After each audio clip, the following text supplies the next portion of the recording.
Boa noite, fala galera top, estamos ao vivo, vamos começar aí o nosso Topcast. Antes de começar a nossa entrevista, feliz ano novo para vocês, primeiro podcast que eu estou fazendo aqui todas as quintas-feiras às 19 horas. Quero agradecer toda a equipe aqui da Top por mais um Topcast.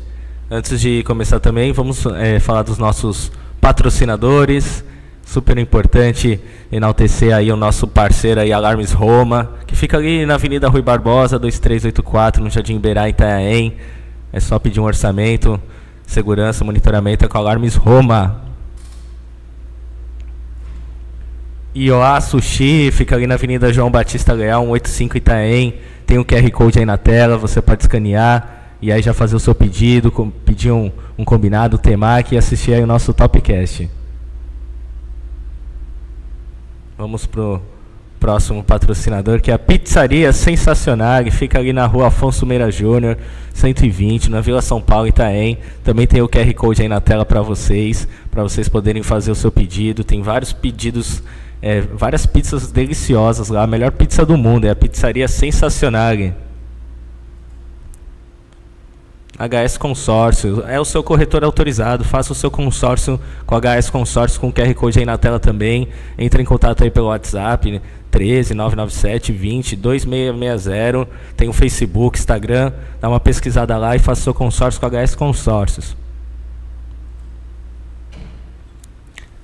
Casarão, material para construção, também tem aí o nosso QR Code, faz o seu pedido, vai reformar, vai construir. Vai na Casarão Material para Construção, agora está com nova unidade também ali no centro.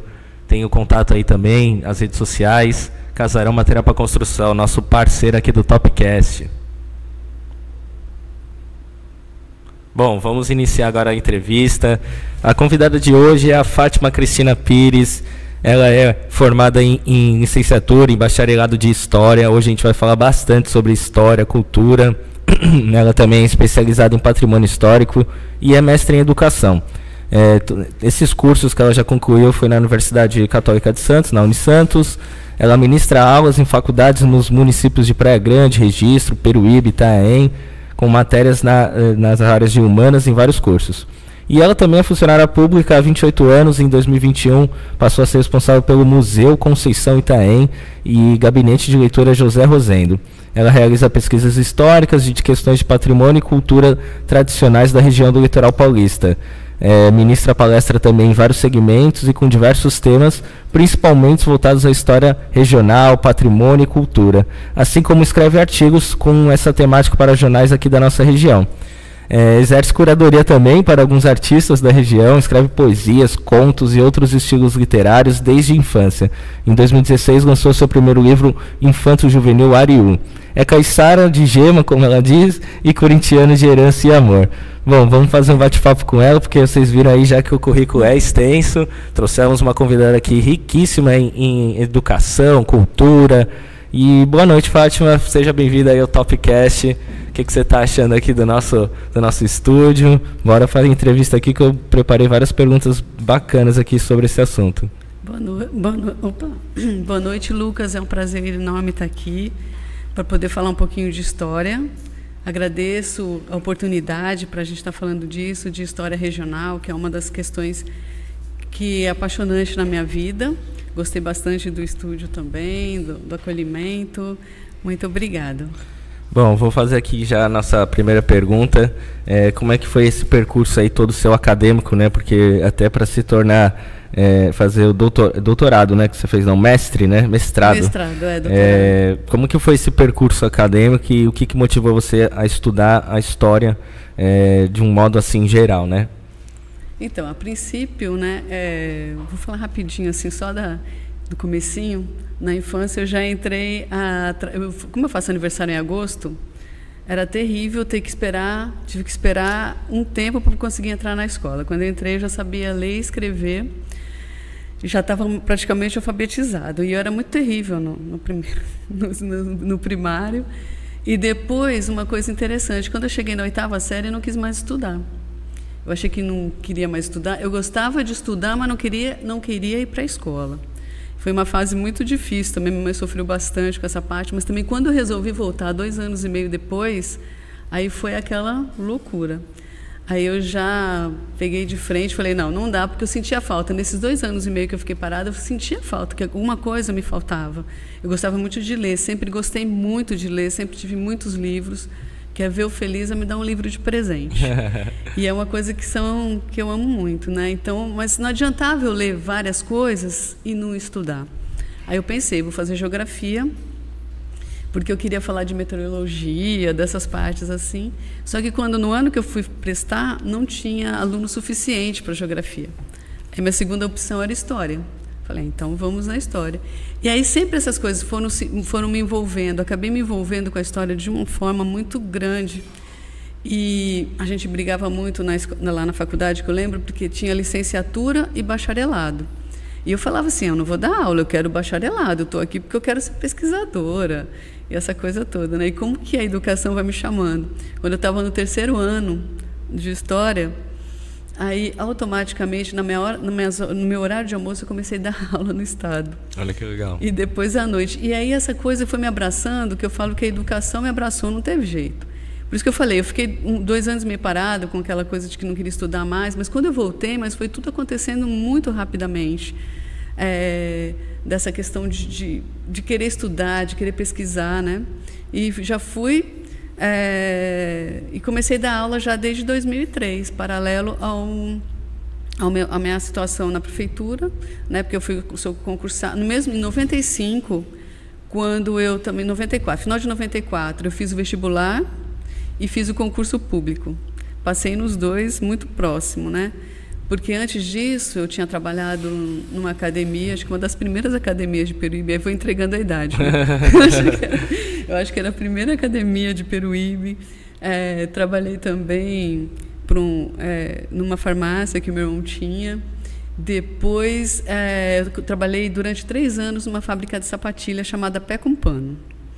Nessa situação, eu gostei muito. Assim, o meu chefe, ele tinha ele morou alguns anos na França, ele tinha uma mentalidade muito diferente em relação ao empreendedorismo, né? Foi uma das primeiras vezes que eu comecei a entender essa coisa de empreendedor, e eu não falava nada nas reuniões, e ele já olhava para mim e falava, Fátima, você tem potencial, você tem que falar. Eu falava, ai, não falo. Eu sei que ele foi instigando tanto que as reuniões eram tão envolventes que depois, quando tinha reunião, aí o pessoal já falava, não fala para a Fátima falar, porque ela começa a falar, não para mais. Mas aprendi muito com ele nessa oportunidade, né? Foi de 92 a 94, porque aí depois, nesse meio tempo também, entrou aquela questão do plano Collor, que foi quebrando e acabou ele também. E aí eu saí, mas o sonho da minha mãe já era que eu saísse, porque ela falava, é muito cheiro de cola aqui, não sei, porque lá eu fui fazendo todos os processos, desde montar a sapatilha, colocar sola, fazer anabela. Eu sei que as nossas sapatilhas na época, ela estava indo até para o exterior, os Estados Unidos comprava, França. Nessa época, Peruíbe tinha bastante desfile ainda de escola de samba. A gente fazia para todas as escolas de samba que tinha sapatilha Pé com Pano. Era um negócio bom, né? Ele é muito visionário. Foi assim, o primeiro chefe, assim, eu registrada, que eu aprendi com todas as pessoas que me empregaram, eu aprendi muito. Procuro sempre aprender muito, né? Mas como é que foi essa sua experiência como professora? Aí, como professora, depois aí que eu saí da Pé com Pano, eu entrei já na escola. Mas primeiro entrei na prefeitura. Aí comecei a fazer, como eu falei para você, quando eu estava no 3º ano da faculdade, falei, preciso ganhar um pouquinho mais. Aí na hora do meu almoço eu fazia aula de ensino religioso. E eu falava que não ia dar aula de jeito nenhum. E essa aula não era obrigatória. Os alunos não precisavam ficar. Foi lá no Batista Campos, José Batista Campos, lá no Caraguava. Aí, de repente, todos os alunos ficavam. E uma vez a diretora falou, mas que interessante, ninguém quer ir embora na sua aula. Eu falei, que bom, né?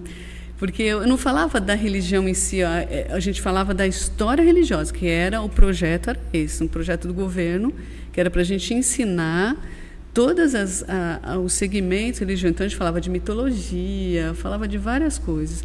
Aí tem coisa que não tem preço, né? E acabei me envolvendo. E também, quando eu entrei na prefeitura, eu entrei como monitora de creche. Eu fui trabalhar com criança também. Então, assim, a escola foi tudo assim, me abraçando o concurso essas que coisas. você passou, você era monitora, então, no primeiro concurso? Sim, monitora de creche. Trabalhei 3 anos na educação, na verdade 2 anos e meio. Aí eu tinha uma diretora muito bacana, que era a Érica Stacheira. Ela falava, não, Fátima, seu lugar é na cultura, você tem que ir para lá, tal. Aí começou, o meu irmão na época também me ajudou bastante nessa questão de passar para a cultura. E na época o diretor era o Eduardo Ribas. Mas quando eu entrei na prefeitura, o prefeito era o Sodré. A minha primeira secretária foi a Célia Sodré, porque eu estava dentro da educação. Depois foi a Amália, que ajudou nesse trâmite, e aí o Eduardo também queria que eu fosse para a cultura, e eu fui para a cultura. Aí depois tive vários diretores que fui aprendendo muito com cada um deles. Só tenho que agradecer cada ensinamento que todos, né, o Eduardo, o Roosevelt foi meu diretor, que também é historiador, tem um conhecimento enorme sobre história de Peruíbe. O Marco Antônio, aprendi muito com o Marco Antônio nessa coisa de organizar. E aí, paralelo isso, da escola. Indo para a escola, aparecendo mais aulas, aí comecei a dar aula à noite, comecei a dar aula para adulto. E aí, quando eu estava fazendo a pós-graduação, no final já tinha terminado, aliás, a pós-graduação, para poder entrar na faculdade. Aí uma amiga minha muito querida, a Júlia Felgar, que era uma professora que escolheu Peruíbe para morar, porque era muito complexo a vida dela em São Paulo, então ela preferia morar em Peruíbe e dar aula em Praia Grande. Aí ela falou assim, está muito cansativo para eu continuar dando aula de filosofia, você não quer dar aula de filosofia? Eu posso te indicar? Eu falei, nossa, Juliana, nossa, na faculdade. Nossa, que medo. Missão, né? Ela falou, não, é tranquilo, eu confio em você. Eu falei, nossa, isso já me ajudou bastante. E a Júlia tem um carinho enorme para ela já é falecida, mas assim, uma gratidão eterna. Porque foi uma das primeiras pessoas que falou que não era bobagem o tanto de livro que eu tinha. Porque eu só escutava, ai que bobagem, você gasta tanto dinheiro com livro, assim, escutava de várias, mas eu nunca liguei, porque o problema era meu, né? Sim. Mas a Júlia falou, nossa, você tem aqui uma potencialidade de livro enorme. Isso me deu uma alegria tão grande, porque é uma coisa... Foi reconhecida. Isso, né? a mesma coisa que você tem um filho assim, que aí quando de repente fala assim, pô, seu filho é muito, muito legal. Aí ela falou, nossa, essa biblioteca sua é muito show de bola. E aí ela... Um semelhante ali, né? Aí eu fui, né, nessa época ainda estava meio que no estado, mas aí direto já fui começar a dar aula na faculdade. Antes de ir para a FAUS, na Praia Grande, eu dei aula aqui em Itanhaém, na Faita, né, quando estava começando, que a Júlia era coordenadora da escola, da Faculdade da Melhor Idade. Aprendi muito, mais aprendi do que ensinei, porque meus alunos eram de 50 a 60 para cima. E aí eu falava de história regional, eles ficavam encantados, aí eu falava de história da arte, eu fui aprendendo muito. E aí foi nessa oportunidade que a Júlia me levou para a FAUS, onde eu fiquei 15 anos, dando aula de filosofia, no curso de administração, depois no curso de pedagogia. E nesse meio tempo também, eu fiquei, ainda na FAUS, eu fiquei 5 anos também dando aula em registro. Também dei em vários, tudo à noite, né? Eu trabalhava de dia na prefeitura e nesse meio tempo todo também, doideira, né? Fiz o mestrado. Correria. O mestrado. Então, assim... Na Baixada, no Vale, indo para lá e para cá, né? E nada em AD, viu? Tudo presencial. Inclusive o mestrado em Santos. Mas tudo assim, a oportunidade que a vida foi dando, e eu falava que não ia dar aula, mas nem sempre encarava. É tudo que a gente quer. Não, mas aí depois eu fiquei tão apaixonada, e sou tão apaixonada em dar aula, que eu acho fascinante. Fazer o que gosta é bom por isso, né? Sim. Que não é um trabalho, né? É algo que você tem paixão. Uhum. E como é que foi essa responsabilidade na questão do Museu Conceição Itanhaém e Gabinete de Leitura José Rezendo? Você hoje é responsável por esse trabalho que tem lá? Sim, isso daí também foi um grande presente, bem, graças ao trabalho que eu vinha feito, né? Aí o Tony Shin também, que é o meu diretor, hoje ele é subsecretário, né, de Educação, Cultura e Esportes, que já vinha muito tempo, falava do meu trabalho, gostava do meu trabalho, né? Já vinha, por causa dessa questão da curadoria, ele viu algumas exposições, eu trazia algumas exposições para cá, até que surgiu a oportunidade em 2001, e ele falou com a secretária, que é a secretária Márcia Galdino, que eu já tinha também, uma pessoa que eu gosto muito, tenho grande admiração, que eu já tinha trabalhado com ela em Peruíbe, porque ela foi supervisora em Peruíbe e a gente fez um trabalho lá sobre história de Peruíbe. Então, quando o Tony falou para ela da vontade que ele tinha de vir para cá, da gente fazer um trabalho junto, ela abraçou e eu me sinto até hoje, sou extremamente grata a eles e me sinto extremamente honrada de poder estar trabalhando aqui, de poder estar cuidando de um gabinete de leitura que foi criado em 1888. Caramba, antigão. E como valorizava, porque as pessoas às vezes não têm noção do que era ter um gabinete de leitura no século XIX.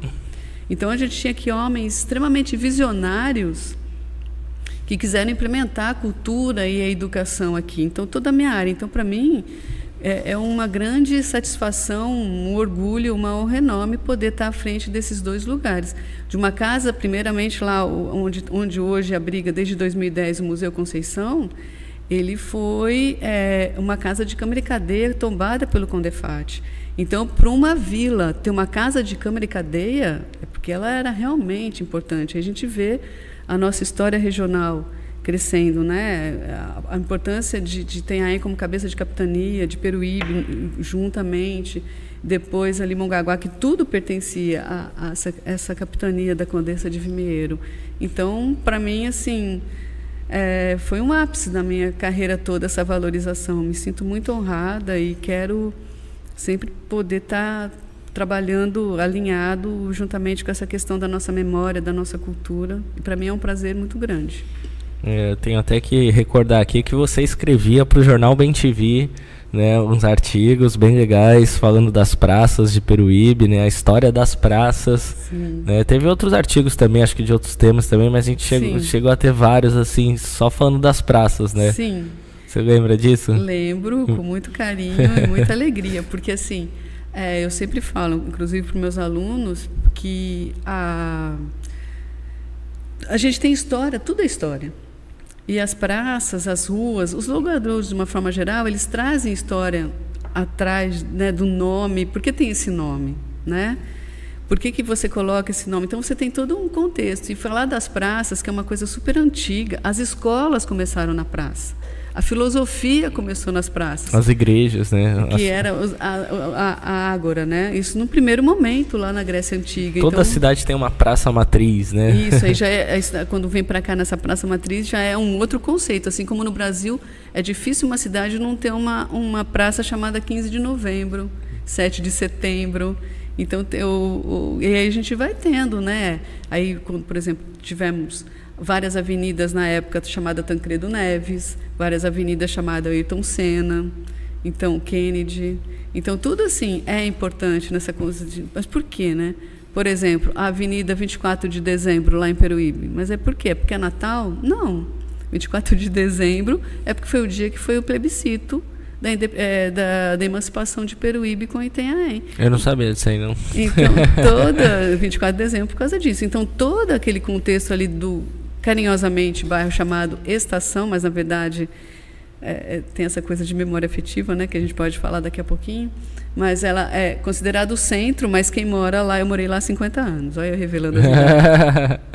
Eu morei lá durante 50 anos, né? No bairro Estação. Estação, mas isso é um nome carinhoso, porque, na verdade, é centro. Ali é centro ainda. Mas você fala para um cara da estação, fala, não, moro na estação. Estação. E aí você tem, em torno ali, várias ruas com o nome dos emancipadores. O Bexir, por exemplo, que foi um dos primeiros vereadores ali. Então, você vai tendo. Que nem você tem aqui a Condessa de Vimieiro, né? Então, você vai tendo várias Engraçado que lá em Peruíbe tem gente que nem guarda muito o nome das ruas, né? Porque Avenida do Correio, né? Vai pegando por isso, Avenida da Telesp. Da Mangueira. É que fica o apelido, digamos assim. Apelido pro nome, né? É a memória afetiva, né? Da associação que a gente tem nisso também. E você podia compartilhar alguma dessas pesquisas históricas que você fez, essas questões de patrimônio, né? Que você realizou aí na nossa região do litoral? Sim, não só pela prefeitura que a gente trabalha, sempre fui vinculada, né, uma vida, né, são 20 dia 5 de fevereiro, agora faz 29 anos que eu sou funcionária pública, então sempre envolvendo, aprendendo, tenho o que eu sou, assim, muito do que eu sou, do que eu me tornei graças a todas essas pesquisas, esses assuntos, né? O meu interesse que as pessoas veem, né? Inclusive estar aqui hoje, que para mim é uma alegria enorme fazer parte hoje da Prefeitura de Itanhaém, também foi por observarem o meu trabalho. E aí eu fiz trabalhos assim com o Plácido Cali, que é um grande amigo hoje, um arqueólogo, que fez vários trabalhos em Peruíbe. Inclusive a gente fez junto com na época a Onira, tal, a gente restaurou a estação ferroviária.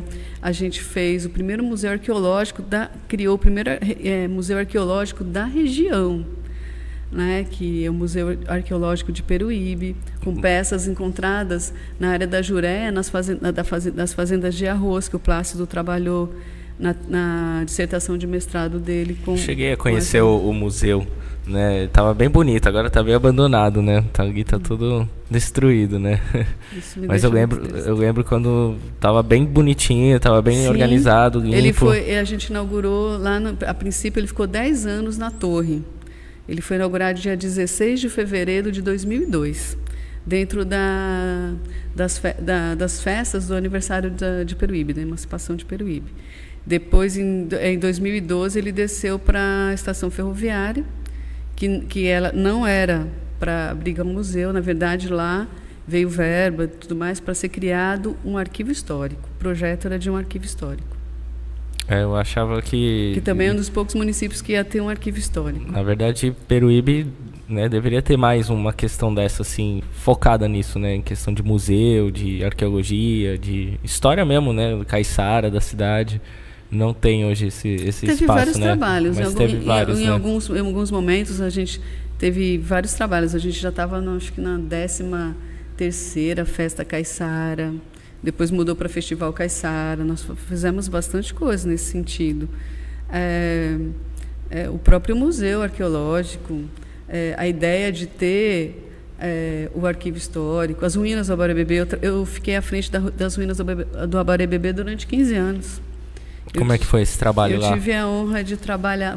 Era muito bom. Era muito bom. A gente tinha a questão do monitoramento. Quando ela foi reaberta, né, em 99, depois nos anos 2000, ela também, a gente conseguia fazer um trabalho bastante interessante. Antes de 99 não tinha esse... Porque teve uns problemas, né, porque ela começou... visitas? Não, monitorada não. Mas é um sítio arqueológico riquíssimo, que ficou fechado durante 10 anos, entre 89 e 99, por conta de alguma briga interna entre o CONDEFAR e o IPHAN. Porque é um dos sítios arqueológicos mais ricos aqui da região metropolitana da Baixada Santista. Inclusive, tem um livro muito legal que fala dos patrimônios aqui da região, e as ruínas do Abarebebê é a capa dele, inclusive. Que da hora. E tem o Celso Menezes aqui comentando, boa noite. Te agradeço por ter acolhido o Cineclube, Carlos Miranda, enquanto a biblioteca fechou para a reforma. Fátima, muito obrigado, abração. Ele é um querido, ele trabalhava na biblioteca, a gente fez o Cineclube, né, porque nós acreditamos nisso, né, desde o meu diretor, né, o Tony. A gente acredita em quanto mais a gente multiplicar a cultura, ter mais pontos, e foi um grande prazer ter a companhia do Celso lá toda quarta-feira comentando o Cineclube Carlos Miranda, que é uma figura daqui, que é o vigilante rodoviário. Aprendi com ele. Olha só. E não sabe, tá vendo como o que eu falo para os meus alunos, assim, tudo tem história. Se tem história é porque tem um fato, mas se tem um fato é que tem pessoas que criam esse fato, né? Sim. E o Cineclube dele era muito interessante, e o patrono do Cineclube dele era o vigilante rodoviário, que tinha aquela série, aquela coisa toda. Sempre quando ele abria, antes de passar curiosidade, né? Antes de passar o filme da noite, ele passava um capítulo da série Vigilante Rodoviário. Se não me engano, né, ele vai falar melhor que eu, porque ele é um cinéfilo maravilhoso. É uma das primeiras séries do Brasil. Caramba. E ele mora aqui. Ele é de Peruíbe, o Celso? Não, o Celso é daqui, e o vigilante rodoviário também acho que morava aqui um tempo aí. E essas suas palestras, elas abrangem diversos temas, né? Gostaríamos de saber aí sobre aquelas relacionadas à história regional mesmo, esses patrimônios que a gente tem. Quais são os principais pontos que você destaca nessas palestras que você faz, nas suas apresentações? Como é que você conduz elas? Depende do que é chamado, né? A última que eu fiz foi na Pinacoteca Benedito Calixto em Santos, dentro da Semana Benedito Calixto. Eu sempre procuro buscar coisas que dê uma contextualização. Então, eu falei dos polímatas, que eu estava empolgada com um livro chamado Polímatas, que eu li, que é de um historiador, que fala dos vários polímatas. E na capa, claro, está o maior deles, que é o Leonardo da Vinci.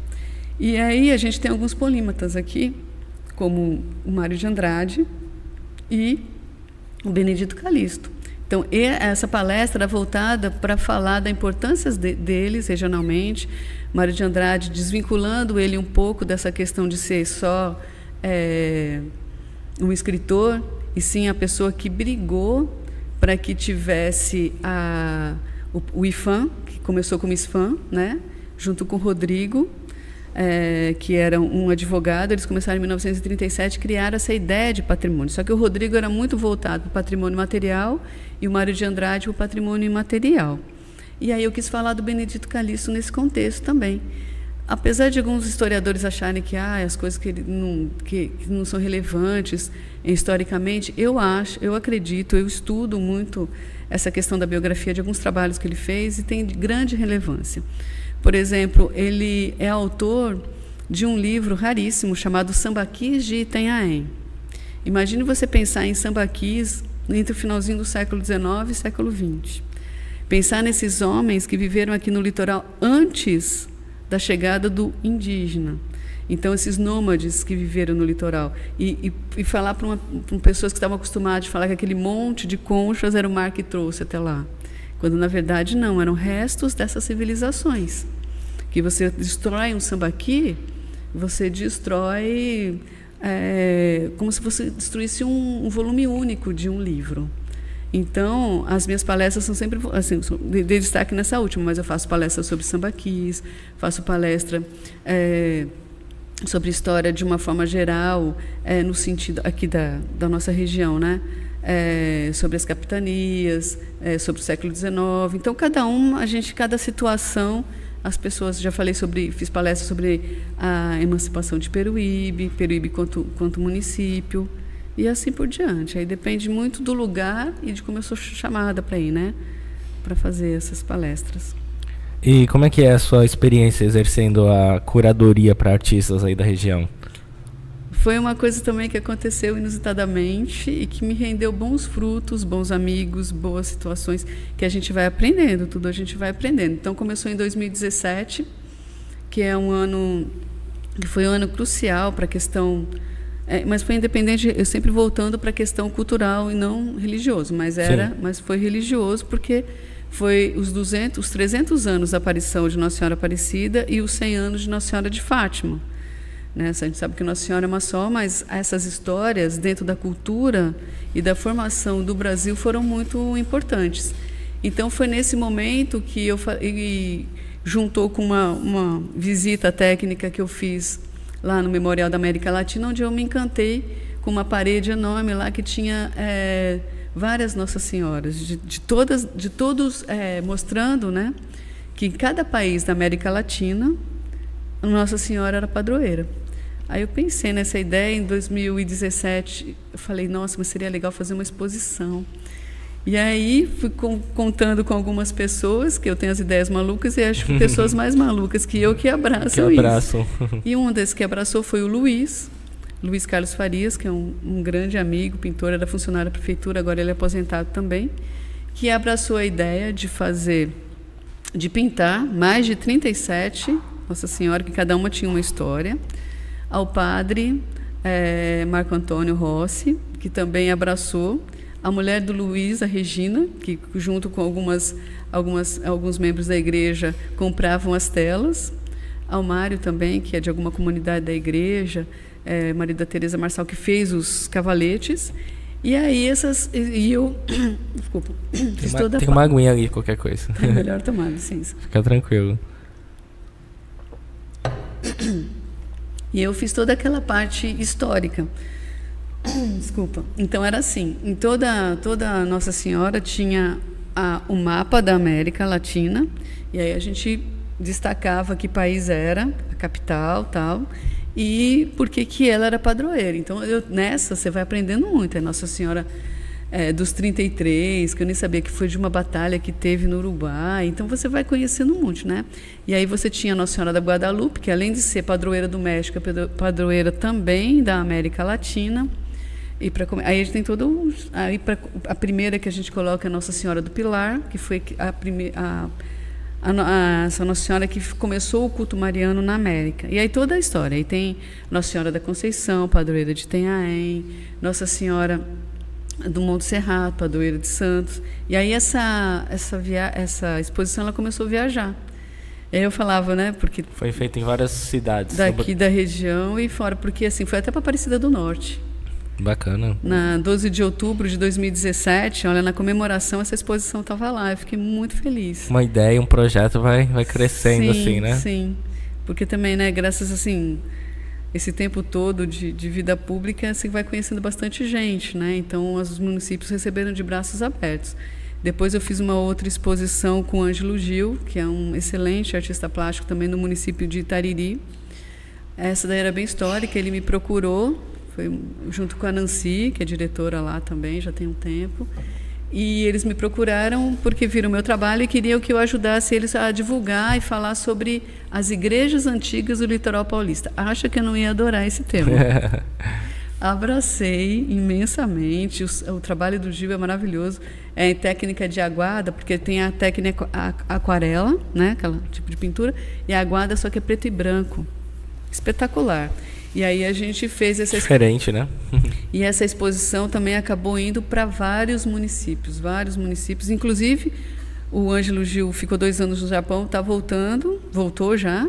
E a gente até comentou, porque a gente está com convite de fazer em Cananéia, fazer Ilha Comprida e Iguape. É interessante porque quando a gente monta essa exposição, a gente faz ela em ordem geográfica. E aí a gente vem desde Cananéia, subindo até Ubatuba, Caraguatatuba, Ubatuba, vai tudo, São Sebastião. Então, todas as igrejas do século XVI, XVII, XVIII, tem acho que até algumas do XIX, estão dentro desse projeto. Que legal. E além dessas contribuições, então, de curadoria, de contribuições acadêmicas, você também é autora, né? Eu tenho. Como a escrita, né? Desde a infância até o lançamento do livro Ariú em 2016. Como é que foi essa trajetória e visão de mundo na hora de escrever um livro, ainda mais esse, né? Que é um livro infanto-juvenil, assim? Sim, é assim. Eu vou pegar até a frase de uma amiga, uma grande amiga minha, Beth, aqui de Itanhaém, ela sempre fala. Ela é artista plástica também, artesã. Ela sempre fala assim: quem não lê, não escreve. E eu sempre com essa coisa, né? Ela tem um filho até que, inclusive, ele é reitor de uma faculdade lá na Bahia. Opa! e ele é formado em letras. E ela tem muito orgulho disso, mas também, né? Maravilhoso isso. E aí ela fala: quem não lê, não escreve. Quem escreve, não lê. E fica aquela coisa, né? E ela tem razão. Porque sempre eu li muito. Li muito. Eu lembro também, desde quando eu era pequena, eu sempre fui apaixonada por enciclopédia. Amo enciclopédia. E eu lembro que, eu só vou fazer um pouquinho de história particular dentro da história aqui. Eu lembro que minha mãe é sempre uma pessoa muito vaidosa. Ela tem 87 anos, mas é extremamente vaidosa. E 6 horas da manhã, todo sábado, ela ia no cabeleireiro. E me deixava com a minha irmã, que era 10 anos mais velha que eu. E a minha irmã fez eu decorar, porque ela queria dormir, imagina, adolescente, eu com 6, ela com 16. E ela me fez decorar quase praticamente todas as bandeiras do Caramba! Para ver se eu ficava quieta, ela me dava as enciclopédias. E aí já foi aquela coisa meio que já fascinante, né? E aí eu comecei a escrever muito cedo. E uma vez, eu acho que eu tinha uns 12 anos, alguma coisa assim, eu lembro que eu fiz escrevi um texto que falasse assim: o que aconteceria se a gente acordasse e não encontrasse a Serra dos Itatins? Eu não lembro dele inteiro, mas eu sei que era esse contexto. E o meu irmão leu e ele gostou. Aí ele falou: eu conheço o cara do jornal, né? Do jornal Peruíbe, e levou lá para o Talauscas na época também já. E aí, minha primeira, eu tinha uns 12 anos, saiu essa publicação, que meu irmão gostou do que eu tinha escrito e levou para ele e saiu. Aí passou. E aí depois eu sempre, alimentei essa ideia de continuar escrevendo. Escrevi um romance, já está lá quietinho. Escrevi vários contos. Gosto de escrever soneto, está tudo quietinho. O único que saiu mesmo do papel foi justamente o livro Ariel. O livro Ariel, que na verdade é uma adaptação de uma lenda que já existe. Até esse projeto, né, eu fiz na editora Inteligência, que é uma editora de Peruíbe também, do Marco. O projeto era fazer 12 livros de 12 lendas adaptadas, que de uma forma assim, de contar mais sobre os personagens, porque assim, sempre achei muito injusto não falarem tanto do Leonardo Nunes. E ele foi o primeiro jesuíta a pisar na capitania de São Vicente. Então, por que não falar tanto da Bera Bebê? Então, esse livro Ariel já foi para uma pontinha do iceberg para eu poder falar um pouquinho dele, para eu falar do Pero Correia, que era um cristão novo, né? Cristão novo é o título dos judeus que viviam na Europa e queria vir para cá numa nova oportunidade. Então, eles se convertiam ao cristianismo, né, digamos assim, mas ele tem toda uma história aqui da nossa região. Era dono do Porto das Naus, dono daquela área onde as ruínas do Abaré Bebê. Então, assim, nesse livro eu coloquei um pouco dessa história que estava de fora da lenda. Então, eu juntei, por isso que eu falo que é uma adaptação. Eu juntei esse conhecimento histórico regional junto com essa lenda que já existia. E eu tive a sorte de mais um amigo, né? Amigos é a nossa maior riqueza na vida. Verdade. Aí a Leia Camargo, que é excelente, artista plástica também. A ilustradora lá do livro do Biratã? Do Biratã também. Que ele excelente ilustradora. Conheceu o meu livro e perguntou para mim quem tinha ilustrado. Aí eu falei da Leia. Então foi você que indicou a Leia. Foi, que indiquei a Leia. Tá vendo? Mas o trabalho dela é espetacular. É verdade. Né? Então aí ela teve a alegria eu tive a alegria de tê-la como ilustradora desse meu sonho, né? E ele ficou engavetado um tempão. Até que a gente conseguiu uma parceria com o Marcos e aí deu certo. Mas, na verdade, a nossa ideia era fazer a adaptação de umas 12 lendas e fazer um box disso aí. E como é que foi, então, ao longo desses 28 anos como funcionária pública? Quais foram os momentos mais desafiadores e os gratificantes? Olha, né, como eu falei, é uma vida, né? Tenho muita gratidão por isso. É uma coisa que você está sempre grata. Foi quando eu tive a oportunidade de ser... cuidar, né? Não era a diretora, mas a diretora de divisão do Departamento de Cultura, que aí o meu salário aumentou um pouquinho, e justamente esse aumento fez com que eu pagasse o meu mestrado. Por isso que era essa doideira toda, de fazer mestrado, pagar, e aí você só vai aumentando, né? Porque com o meu mestrado eu tive maiores oportunidades de dar aula em faculdade, que é uma coisa muito interessante. Então, nessa parte assim dessa coisa de funcionária pública é com muita alegria, desde quando assim você entra, você começa a ter consciência, né? É claro que logo no começo você não tem essa consciência, mas depois que você vai fazendo o seu trabalho, que você vai vendo que é público, as pessoas pagam pelo seu trabalho, então você tem uma responsabilidade muito grande sobre isso, de que você trabalha numa cidade turística, de que seu departamento precisa estar ativo dentro da temporada, né? Que é a época que você trabalha mais, mas é muito gratificante porque é o momento de você mostrar o seu trabalho. Igual agora a gente está a todo vapor no museu, é uma visita atrás da outra, isso é maravilhoso, porque as pessoas estão tendo oportunidades. Quando eu comecei a trabalhar lá, eu conversei com o diretor, né, com o Tony na época, se eu podia embaixo manter a exposição permanente e em cima fazer exposições itinerantes, com qual ele abraçou a ideia, e agora a gente está lá com a exposição Patrimônio e Memória Caiçara, Identidade Caiçara. E a gente está lá com... Onde que fica mesmo? O Museu Conceição, ele fica ali na Praça Narciso de Andrade, ali no centro, na Casa de Câmara e Cadeia. Né? Todo aquele centro histórico ali de Itanhaém, e o gabinete fica ali também, já em frente. E fica tudo junto ali. Está tendo visita constante, então. Sim, agora tivemos uma demanda muito grande, e é muito legal a gente poder atender essas pessoas. Eu até tive a oportunidade, por causa da demanda, de monitorar algumas pessoas e poder falar da exposição, falar da cultura caiçara, E é muito legal. E agora a gente também está com uma exposição, né? Porque a gente estava com a Casa do Papai Noel no gabinete de leitura, agora a gente começou, já vai estar com uma exposição nova também, sobre flores, sobre... tudo tem uns históricos, né? E a gente tá... E ali pertinho também tem Tudo tem um estudo por trás, né? Nessas apresentações, exposições. Sim, de equipamento cultural ali no centro é bem legal, porque também tem a Pinacoteca, Alfredo Volpi, e depois também tem a biblioteca, né? Paulo Bonfim. Então, assim, é tudo muito junto, esses 4 equipamentos, e é muito bacana, muito interessante isso tudo. Que bacana, é bom saber, né? Sem contar dos casarios, né? Que você tem ali... de algumas casas históricas, né? Muito legal. O próprio convento. E é tudo gratuito, né? As visitas, né? Acho que no museu. O gabinete de leitura Pinacoteca, assim, o museu é R$2 por pessoa, acima de 60 e abaixo de 10 não pagam. E a gente também tem a meia entrada para estudante, para funcionário público. É segunda a domingo? Ah, não, né? Agora a gente vai, isso que eu estava falando, né? Abrindo, agora na temporada, a gente vai começar a abrir aos domingos também. Aí fica intenso. Sábado já é aberto, né? Feriado também. Mas agora, como é mais intenso, é bem, como eu falei, falei para você dessa questão da temporada, é interessante que aos domingos seja aberto também.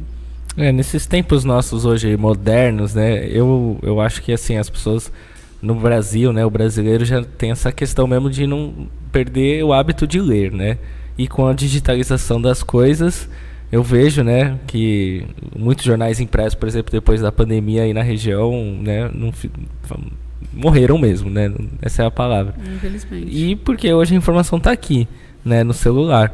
E o que você acha, né, esse papel aí da educação aí na preservação dessa questão da história e do patrimônio cultural de uma região? Porque até recentemente, eu sei que você falou que não queria abordar muito política, mas tivemos aquela situação de Iperuíbe, né, de removerem lá as pedras lá. Ixi, isso aí é uma falta terrível também, né, porque dói um pouquinho para quem gosta de cultura, de história, de ver situações como aquelas acontecendo, né.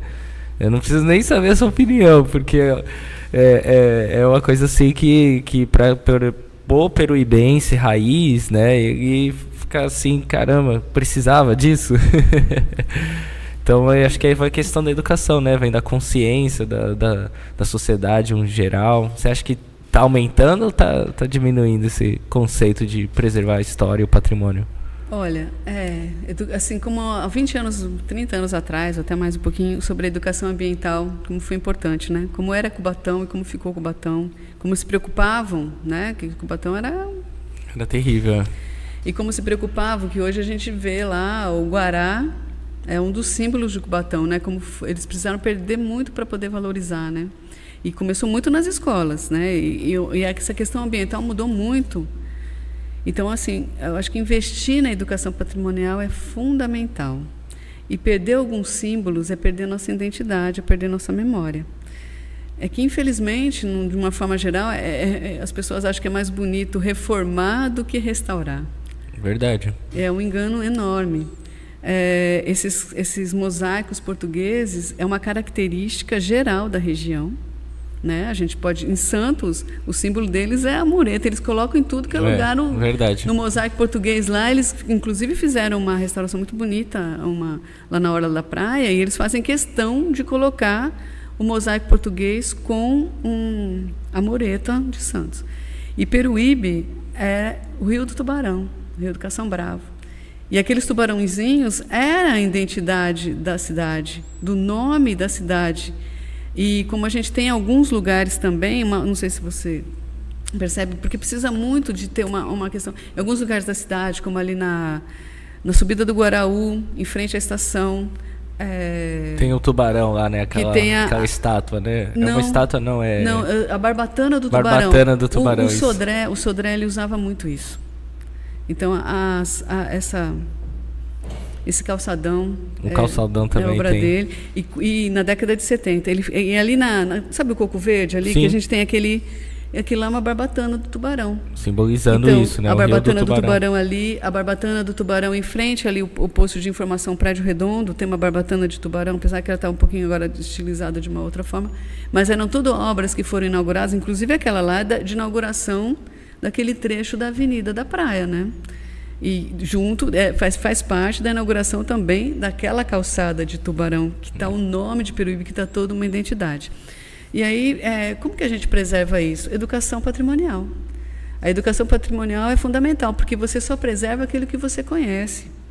E você quer valorizar. Eu não vou ser piegas aqui, nem brega, mas assim, tem uma frase numa música do Roberto Carlos, lá da década de 60, que ele fala assim: não sou contra o progresso, mas apelo para o bom senso. Um erro não justifica o outro, é isso que eu penso. Então, assim, é ótimo, tem que ter modernidade, tem que ter valorização, é importantíssimo. Mas a gente não pode fechar os olhos daquilo que chegou, daquilo que trouxe essa modernidade.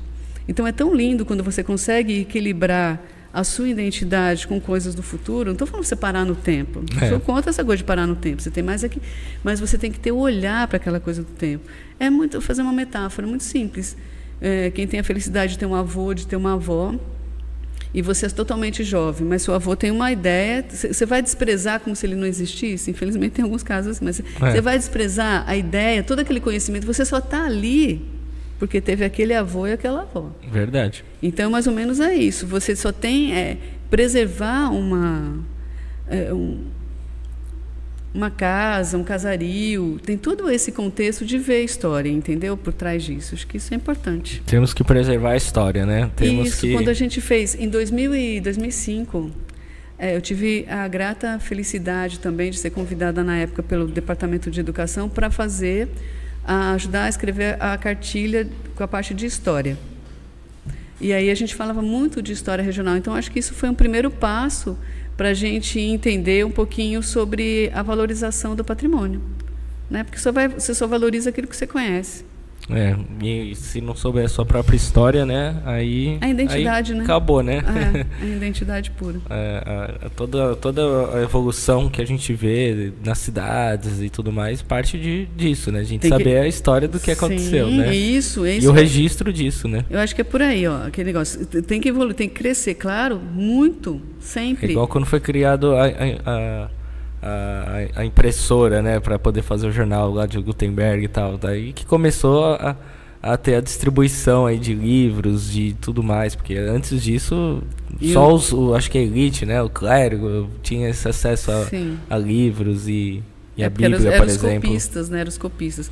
Mas uma coisa mais interessante do que isso, o que está por trás disso, é fazer as ideias multiplicarem. Né? Exato. Que aí vem o iluminismo, né? Sim. Que aí vem todo aquele movimento da Idade Moderna que resultou na Revolução Francesa e tudo isso que a gente vive, que é o resultado disso, graças... É a consequência disso, exatamente. Né? Muito bem ideias lá do passado. Muito bem lembrado. E sendo caiçara, né, raiz, e corintiana, como essas raízes e paixões aí se refletem no seu trabalho e nas atividades que você realiza? Olha, chega até ter... Porque a identidade... Corintiana roxa, então. Muito. Assiste os jogos mesmo ou só acompanha, assim, de vez em quando? Não, assisto e acompanho um pouco, mas isso é uma herança. Minha avó me deu a primeira camisa do Corinthians. A minha avó materna. Ela era muito corintiana. Minha mãe é corintiana. Então, assim, e fica essa coisa, né? E não tem jeito, assim. E eu brinco muito com meus alunos, né? Também quando o Corinthians perde é uma tristeza. E brinco com todo mundo que me conhece, assim, que tem mais intimidade comigo, né? Lá, corintiana, não sei o quê. Mas é parte da identidade. Então, eu como falo bastante de identidade, eu também tenho orgulho de ser caiçara. Eu falo que eu sou um pouquinho de tudo, né? Assim, que meu pai é do interior, ele veio para a região com 17 anos. Eu falava que ele era um caipira que virou caiçara. E aí a gente tem essas duas raízes fortes dentro da questão, né? Eu lembro da minha avó comendo café com farinha manema, que é uma coisa bem caiçara isso, né? A farinha, essa herança indígena aperfeiçoada, né? Que nem a gente tem lá, a gente tem todo esse processo de fazer farinha, a gente tem o equipamento no museu Conceição, que fica na parte permanente. Então, todo o processo de ralar, de passar no tipiti, depois torrar, né? E tem a farinha manema, que é exclusiva da nossa região, que ela é mais grossa, ela tem um outro processo de fazer que ela fique escura, é aquela farinha que tem aquela cor parece areia de construção. Sim. Então, tudo isso é sua identidade, né? Então, quando foi feita muito ligada com o trem, meu avô materno era muito ligado no trem, Meu avô paterno, quando vinha visitar a gente aqui, o materno eu não tive a felicidade de conhecer, mas o paterno eu tive a felicidade de conviver com ele 10 anos. Então, a primeira coisa que ele queria era ver o santo japonês que tinha lá que tinha lá no porto, né, de um acidente que teve lá, e a família foi salva, em gratidão eles colocaram um santo japonês. Meu avô, ele vinha de trem, se ele não fosse lá ver esse santo japonês, ele não sossegava. Entendeu? Então, você tem todas essas manifestações, tanto de, como que eu falei, da importância dos avós na vida da gente, né? Sim. Então, sempre essa coisa, assim, do meu avô português, a minha avó caiçarona, né, de comer essa farinha manema, e assim vai. Fazer bagre. São tradições, né? Fazer o bagre com pirãozinho, fazer bagre com a farinha, no molhinho, juntar o molhinho, essa coisa toda. Essa coisa boa. E me diz uma coisa, Fátima, a gente já está chegando aí 1 hora, você quer já falar mais alguma coisa em questão que eu esqueci, de alguma pauta, algum questionamento em relação à sua biografia, todos esses trabalhos que você tem, que você faz, né, que você realiza? Fica à vontade aí para você falar as suas considerações finais, ou se você quiser falar de mais algum assunto, a gente ainda tem tempinho aí. Não, é que assim, só agradecer a oportunidade de falar de história é uma coisa que me fascina bastante. Eu gosto, principalmente quando fala de história do Brasil, história regional, acho que tem muita coisa que deve ser valorizado aqui, como a gente falou, na situação até de preservação, que você só preserva aquilo que você conhece, né? Aqui em Itanhaém a gente está começando a fazer um trabalho muito legal de patrimônio, de história, o pessoal da educação, de história patrimonial, com visitas técnicas, acho que isso é fundamental. Você também tinha colocado aí a questão dos livros digitais e os livros, né? A gente teve essa herança também com a pandemia, né? Acabou acostumando mais, nossa, né? As pessoas ficaram muito ligadas. Nem dinheiro mais as pessoas andam hoje, né? É tudo Pix. só Pix. Então, também, voltar esse olhar, mas tudo isso é trabalho da escola, né? Também, como educadora, vejo que trazer, toda vez que eu, assim, toda oportunidade que eu tenho... Você lê ainda jornal impresso? Leio. No papel mesmo? Sim. Aí, então aquele cheiro maluco. Você mantém ainda as raízes, né, da leitura do jornal impresso, tudo. Gosto bastante. Quantos livros você lê aí por semana? Você que gosta de ler bastante. Eu gostaria de ler mais do que, né? Mas nesse período agora, do começo desse ano, eu já li 4. 4 livros. Aqueles lapas assim, gigantes. Eu gosto muito de eu gosto muito de biografia. Acho biografia muito legal. Eu também gosto bastante desse tipo de livro de biografia. Show de bola. Gosto muito dos assuntos de música, do rock dos anos 80. Então, adoro ler biografias, assim. Eu acho muito... Dos artistas, de tudo. Sim, sim. Eu também gosto bastante. Agora, eu estou lendo um sobre o baixista do Duran Duran, do John Taylor. Mas já está lá esperando mais alguns lá, um que é dos anos 80, de rock. Já li do Titãs, de vários, assim, de banda, dos Engenheiros, de um monte de... Quando comecei a faculdade de jornalismo, eu lia bastante também, porque, né, o professor mesmo falava isso, para aprender a escrever tem que ler, né? Tem que ler bastante. O jornal lia todo dia, tudo do jornal também, porque depois eles vinham com essas coisas. Quem leu tal coisa, tal, e não leu, aí já era, né? Tinha que ler, tinha que estar informado. Eu sempre falo para meus alunos, vocês têm que estar antenado, não é? Tem que estar, porque não adianta, principalmente do ensino médio, quando eu dava aula na faculdade, olha a alegria de ter formado também tantas professoras, né? Porque eu dei aula no curso de pedagogia há quase 15 anos, então, assim, é muito legal você ter formado várias professoras que você sabe que passaram em concursos da cidade, que foram embora até às vezes do outro estado, mas foram concursadas. Essas coisas não têm preço para você. E nunca para de estudar mesmo, né? Tá sempre buscando novas formações. E eu só quero falar uma coisa assim que me deixou bastante emocionada na época. Como eu falei para você, comecei dando aula de ensino religioso, então eu falava de mitologia, da questão grega, né? De várias mitologias. E uma vez eu encontrei um rapaz com a moto, assim, ele estava vendendo gás. Ele grita, professora, aí você olha assim, né? A gente não muda, mas não muda tanto, né? Eles vão crescendo, ele devia ter uns 11 anos que eu dei, ele devia estar com uns 20 e pouco. Ele falou, não está lembrando de mim, mas não tem problema, professora. O importante é que eu jamais esqueço aquela aula de mitologia que a senhora me deu. Marcou, né? Então, essas coisas não têm preço na sua vida, sabe? Verdade. É muito gratificante. E, às vezes, o conteúdo pode até ser um pouco chato, né? Dependendo do gosto de cada um, né? Sim. Mas, dependendo do professor, ele torna aquela aula chata uma aula legal e inesquecível. Brincar um pouco, né? Esse negócio de time ajuda muito. Ajuda muito. Quebra o gelo, né? Quebra o gelo. Bom, essa aqui é a Fátima, gente. Vocês estão gostando? Ó, tem o Carlos Henrique Trigo aqui, comentou, vai Corinthians. Meu afilhado. Carlinhos, grande homem. E ele, é uma alegria muito grande. O Carlinhos é como se fosse um filho meu. E, nossa, desde pequeno, fico até emocionada, desde pequeno, assim, né, comigo. E quando eu tive uma livraria também. Caramba. E Carlinhos, menor de idade ainda, foi meu gerente. Você tem noção do que é isso? Olha e só. É um menino que lê muito também, lê demais. E às vezes eu peço para ele comprar os livros para mim na estante virtual, compra no cartão para mim, né, Carlão?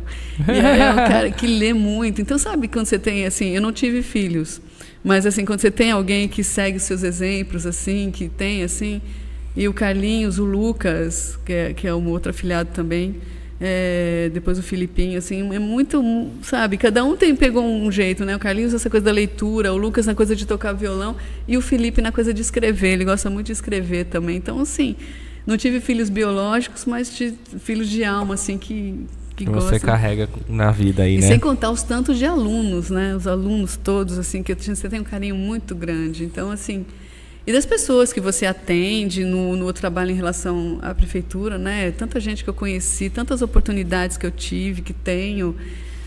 Eu só tenho gratidão mesmo por todas as pessoas que nem vim para cá, para Itanhaém, conheci tanta gente legal de trabalhar, de trocar ideia. É muito legal. E aí tem já um tanto lá em Peruíbe, tem um tanto em Praia Grande, tem um tanto no Vale do Ribeira. É muito legal. A Solange Pires comentou aqui, boa noite, prima, sempre foi muito tímida, kkk. Solange é minha prima, isso, minha prima. Trabalhou anos na Câmara Municipal também, funcionária pública. Agora é aposentada, tá na vida boa. Só curtindo, né? Bom, pessoal, a gente falou aqui com a Fátima Cristina Pires, ela tem aí Bom, quem acompanha aqui do início ao fim sabe que o currículo dela é extenso, né? Que ela tem história para falar de história.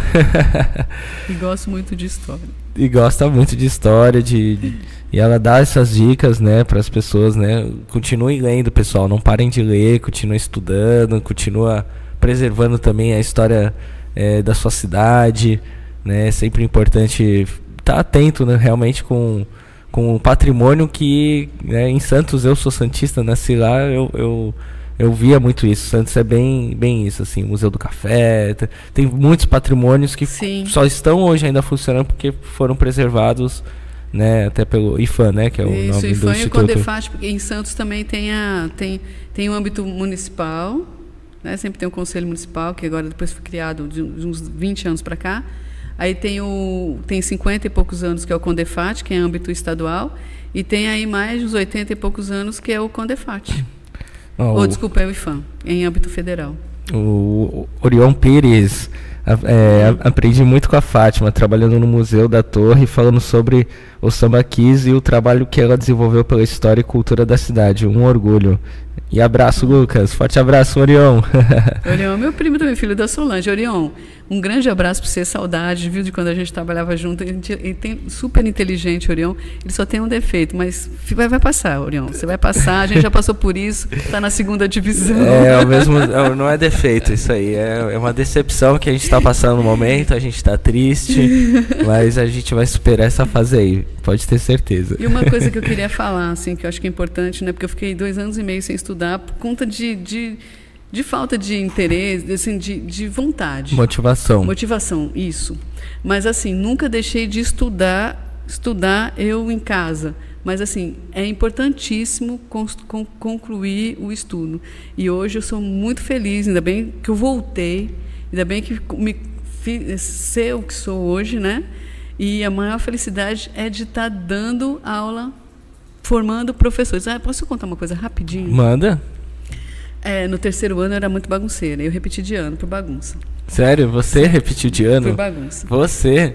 Sim. Nossa senhora. Aí, bagunça demais. Não dá pra acreditar nisso. Bagunça demais. Aí minha mãe foi lá, foi aquela coisa toda. Passado vários anos, eu dei aula na pós-graduação também. Aí eu chego lá para dar aula sobre educação, história da educação. Aí eu olho assim, quem está lá? A professora, a minha professora Magda do 3º ano. Que eu repeti. Te reprovou. Não, quem reprovou fui eu. Não pode falar que a professora que reprova. Aí ela é minha aluna. Eu falei, mas claro que eu tirei casquinha. Eu falei, olha, lembra que eu reprovei? Você vai reprovar aqui também. O mundo deu voltas, né? Então, isso nunca desista de nada. Acredite sempre, sabe? Seja grato. Eu sou grata a várias pessoas. Eu tenho muita gratidão por várias pessoas, por estar aqui. A gente nunca está aqui sozinho. É verdade. Né? Então, eu tenho muita gratidão por várias pessoas que trabalhei, que trabalho. Todos os vários diretores que eu tive, cada um tinha um jeito maluco, que aprendi com todos eles. Hoje tenho um diretor extremamente inteligente, estratégico, que eu admiro demais. Então, é muito, muito bom para a vida da gente poder assim, ter pessoas legais também que você trabalha. Você principalmente no funcionarismo público, né? Tem que ser pessoas mesmo que abrace a causa dela e não se acomode, né? Porque tem essa questão aí, né? Mas eu trabalhei com muitas pessoas interessantíssimas na questão de trabalho, de trabalhar, trocar ideia. E nas escolas também, né? Todos os meus alunos, demais, assim, você aprende com cada aluno. Desde o pessoal da melhor idade, desde o pessoal lá do fundamental, do médio, da faculdade. Então, só tenho que agradecer também. Maravilha, Fátima. Obrigado, então, pela entrevista. Gratidão você aqui pela presença no nosso Topcast da Top Litoral. Eu vou encerrar aqui o nosso podcast de hoje. Hoje é o episódio 108º, não sei se é isso. É assim que tá certo? Quando é isso aí, né? 108º. É isso aí, já estamos chegando quase aos 200 episódios. Show de bola, parabéns. Eu cheguei no meio do caminho, mas estou dando essa força aqui. Estou gostando bastante também de estar fazendo entrevistas nesse formato. E é bem legal divulgar convidados que realmente tenham conteúdo, viu? Porque se deixar, a gente fica aqui 3 horas falando, né? Fica, porque aí você vai lembrando. Eu lembrei de outra coisa. Posso falar mais uma coisa que eu lembrei? Manda. Eu tenho um tempo aí que eu escrevo no Jornal de Peruíbe. Eu tenho 3 colunas lá. Que é a coluna que fala que é sobre a questão da história, viés cultural, que eu falo bastante de patrimônio histórico. Tem uma que a gente fala, eu junto com um amigo meu que é fotógrafo, né, o Marcos, ele tira foto dos instrumentos, a gente fala das rodas de samba e da história do samba, né, que a gente pegou e viu se era possível colocar esse nome e não deixa o samba acabar. E tem uma outra que chama o Do Lado de Lá, que eu conto histórias de Itanhaém, porque a história de Peruíbe e Itanhaém é muito junto. Eu conheci alguns historiadores aqui de Itanhaém, eles têm muito respeito pela questão das histórias e da importância também histórica de Peruíbe dentro da construção da história de Itanhaém. E a história de Itanhaém é riquíssima. O estado de São Paulo começa com essa coisa das capitanias de São Vicente, depois de Itanhaém, que era gigantesca também, que deu a espinha dorsal do que hoje é o estado de São Paulo. Olha só que bacana, hein? Então, muito... Tem história aqui. Tem uma história aqui na nossa região, bastante. Bastante. Então, quem valorizem, quiser, né? Quem quiser ver alguns artigos, inclusive aquele lá do... Fazia uns 2... eu tinha feito um podcast lá em Peruíbe também e tinha escrito sobre aquilo que o patrimônio que você passa por ele e não vê. Foi que eu escrevi sobre a calçada lá, né, dos tubarõezinhos, antes de elas serem destruídas. Aí depois aconteceu aquilo. Mas eu chamava a atenção de que a gente está cercado de história, está cercado de patrimônio, e não sabe de nada, memória, né? E não vê. Por isso que a gente volta a falar como é importante aplicar a educação. Mas tem cidade que sabe realmente aproveitar bem isso e torna isso uma fonte de turismo, né? Sim. Bota lá as placas, sinaliza, faz as visitas, monitorados. Sim, dá. Mas tem um pessoal, uns monitores muito ótimos em Peruíbe. Sim, tem. E teve, inclusive, alguns que foram meus estagiários. Trabalharam comigo como estagiário nos Ruínas da Barebebê. Depois, né? E aí, agora eles são, olha que alegria, o Tiago, o Guilherme. O Guigo, né? O Márcio. Isso, o Márcio. Todos eles a gente trabalhou junto um tempo aí. né? E hoje eles são, cada um na sua profissão, o Thiago professor, tal, mas tá nessa área do meio ambiente, né? O jornalista, o Márcio, então acho que é muito legal isso. Eles têm feito vários passeios legais, tenho acompanhado o trabalho deles. E aqui em Itanhaém também tem um pessoal muito legal, passeio de barco, né? Porque Itanhaém é riquíssimo em rios, essa coisa toda, tem vários tipos de... Tem mais uma pessoa que comentou aqui de última hora aqui, ó. A página Classe Invertida. Boa noite, Fátima, é referência em história. É do meu amigo Marco, que é professor. Nós trabalhamos junto lá na FAUS. Eu também fiz um podcast com ele. Que legal. Muito legal. Na Classe Invertida também a gente conversou bastante aí. Foi uma quarta-feira, muito legal também. Gostou, Fátima, da entrevista? Gostei bastante. É sempre bom Curtiu? falar de história. Uma oportunidade assim, que a gente deve aproveitar bastante. Eu que agradeço muito para poder estar falando um pouquinho da história, da gente entender que tudo tem história e que a gente faz parte da história. É uma coisa que eu vou terminar a entrevista com isso aqui, ó. A história não é uma coisa parada. Ela não está lá nos livros, ela não está parada, ela está conosco. Nós somos agentes diretos da história contemporânea. É claro que a gente não deve esquecer o que passou e projetar o que a gente pode construir. Mas para isso é importantíssimo a gente viver o presente. Porque o presente já tem um nome de presente, é o nosso melhor presente, o Verdade. agora. Total. Tá? Então é isso. Uma boa noite, muito obrigada pela oportunidade. É isso aí, Fátima. Obrigado você pela participação. Pedir aí para nossa audiência aí deixar o famoso like, né, se gostou da entrevista. E é isso, pessoal. Uma boa noite, agradeço a audiência de vocês. Um forte abraço. Tamo junto aqui no nosso Topcast. Valeu, tamo junto.